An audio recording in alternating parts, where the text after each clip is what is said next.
पास में आप सभी का स्वागत है। मैं हूं आपके साथ सिमरन मिश्रा। आज की सबसे बड़ी खबर सीधे छत्तीसगढ़ और तेलंगाना सीमा क्षेत्र से आ रही है। नक्सलवाद के खिलाफ सुरक्षा बलों को दोहरी सफलता मिली है। एक तरफ जहां 37 बड़े नक्सलियों ने तेलंगाना की राजधानी हैदराबाद में आत्मसमर्पण किया है, तो वहीं दूसरी ओर खुफिया ऑपरेशन में 2 दशक के सबसे बड़े नक्सली मड़ावे हिड़मा को मार गिराया गया है। नक्सली आंदोलन की कमर तोड़ने वाली ये कार्रवाइयां बस्तर और पड़ोसी राज्यों में शांति और बहाली के लिए कितनी महत्वपूर्ण है। आत्मसमर्पण करने वालों में 1,40,40,00,000 के इनामी नक्सली शामिल है, तो वहीं हिड़मा की मौत ने 26 से अधिक बड़े नक्सली हमलों के मास्टरमाइंड का अध्याय समाप्त कर दिया। आइए विस्तार से जानते हैं कि सुरक्षा बलों का ये ऑपरेशन प्रहार कितना सफल रहा और इसका छत्तीसगढ़ की शांति प्रक्रिया पर क्या असर पड़ेगा। हाल के दिनों में छत्तीसगढ़ और इसके पड़ोसी राज्यों में नक्सल विरोधी अभियानों में एक बड़ी सफलता दर्ज की गई है।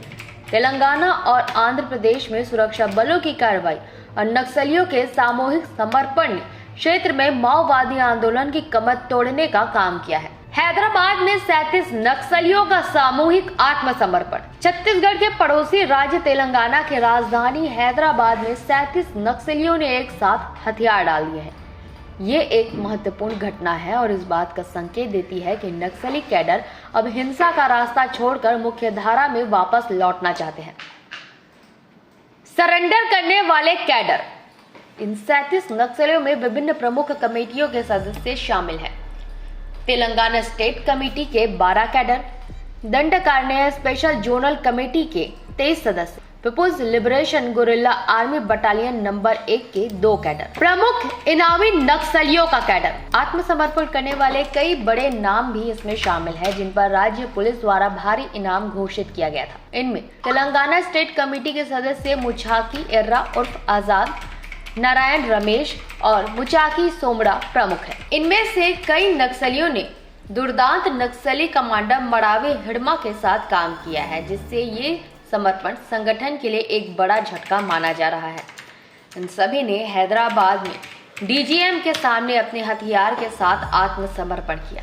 ये दिखाता है कि नक्सली संगठन का आधार और पकड़ लगातार कमजोर हो रही है, खासकर बस्तर क्षेत्र में, क्योंकि सरेंडर करने वाले अधिकांश नक्सली बस्तर के ही रहने वाले हैं। आंध्र प्रदेश में मड़ावी हिड़मा समेत 13 नक्सलियों का खात्मा।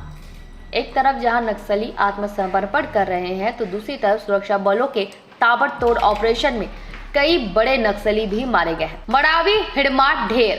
18 नवंबर को छत्तीसगढ़ के पड़ोसी राज्य आंध्र प्रदेश के अल्लूरी सीताराम राजू जिले में पुलिस के साथ हुई एक बड़ी मुठभेड़ में नक्सली संगठन के शीर्ष कमांडर मड़ावी हिड़मा सहित 6 नक्सली मारे गए। इस मुठभेड़ में हिड़मा की पत्नी राजे भी मारी गई थी। हिड़मा का पद।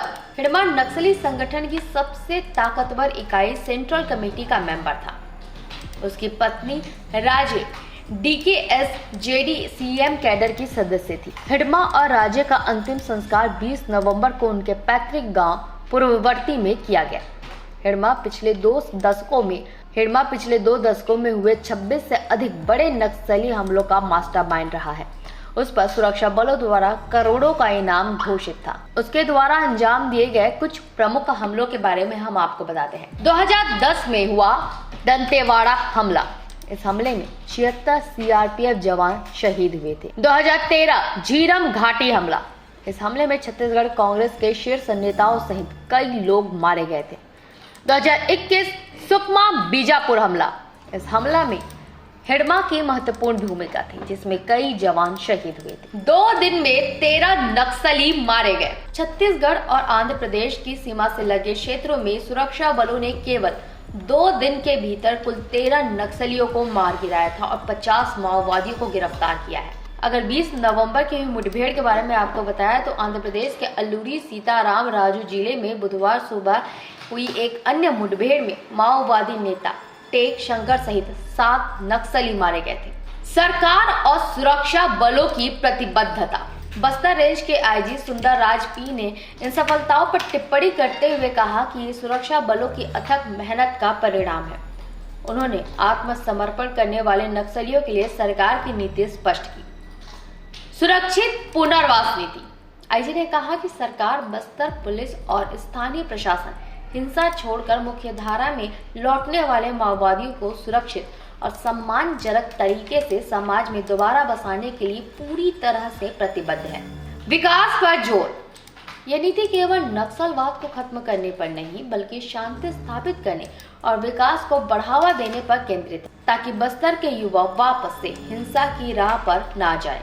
इन सामूहिक समर्पण और बड़े कमांडरों के खात्मे से स्पष्ट है कि नक्सल विरोधी रणनीति जिसमें सख्त ऑपरेशन और आत्मसमर्पण और पुनर्वास नीति का मिश्रण है, अब निर्णायक परिणाम दे रही है, जिससे क्षेत्र में शांति और स्थिरता की उम्मीदें बढ़ गई हैं। तो जैसा कि आपने देखा, ये खबर छत्तीसगढ़ तेलंगाना क्षेत्र में नक्सली विरोधी अभियान के लिए एक ऐतिहासिक मोड़ है। 37 नक्सलियों का आत्मसमर्पण ये दिखाता है कि माओवादी कैडर अब हिंसा का रास्ता छोड़कर सरकार की पुनर्वास नीति पर भरोसा कर रहे हैं, जिसका श्रेय आज सुंदरराज पी के नेतृत्व में काम कर रही टीम को जाता है। तो वहीं खूंखार नक्सली कमांडर मरावी हिड़मा का मारा जाना सुरक्षा बलों के लिए एक बड़ी सफलता है। यह न सिर्फ शहीद जवानों को सच्ची श्रद्धांजलि है, बल्कि क्षेत्र में विकास और शांति की बहाली के लिए एक बड़ा कदम भी माना जा रहा है। अब देखना होगा कि सरकार आत्मसमर्पण करने वाले नक्सलियों के पुनर्वास को कितनी तेजी और कुशलता से आगे बढ़ाती है, ताकि इस क्षेत्र में स्थायी शांति स्थापित हो सके। फिलहाल खबरें खास में इतना ही। बने रहे निशानेबाज के साथ। नमस्कार।